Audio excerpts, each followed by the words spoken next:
New glimpses into the mind of a troubled young man. CNN is reporting that gunman Nicholas Cruz was a regular contributor to private Instagram chats fixated with race, violence, and guns, well before killing 17 people this week at a high school in Parkland, Florida. He reportedly wrote, "I hate Jews," used in offensive terms for blacks, and said he hated immigrants. He also talked about killing Mexicans and gays, keeping black people in chains and cutting their necks, according to CNN. Meanwhile, local Florida reports say the state investigated Cruz in the fall of 2016 after he cut both of his arms on Snapchat. He reportedly told child welfare agents then that he planned to buy a gun, but they found him to be stable. This following revelations that local and federal law enforcement had received many warnings about Cruz.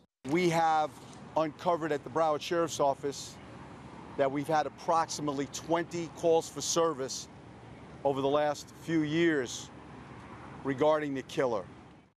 Vice President Mike Pence has ordered an investigation into the FBI's admitted failure to follow up on a very specific tip from someone close to Cruz back in January.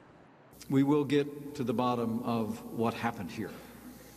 And as we speak, the Justice Department is already working with agencies across our government to study the intersection of mental health and criminality.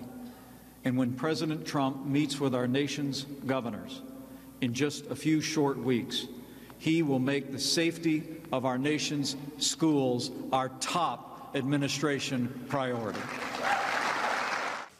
President Donald Trump and wife Melania met Friday night with hospitalized victims of the shooter and had praise for first responders. Afterwards, he ignored reporters' questions about gun control. Our gun laws need to be changed, Mr. President. Saturday afternoon, the issue of gun control was at the center of a rally held in Fort Lauderdale.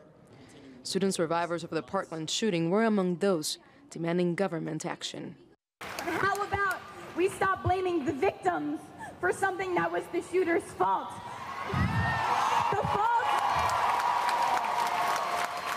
fault of the people who let him buy the guns in the first place, those at the gun shows, the people who encouraged him to buy accessories for guns to make them fully automatic. There are people from both sides who are saying, enough of these guns. And it's not about that anymore.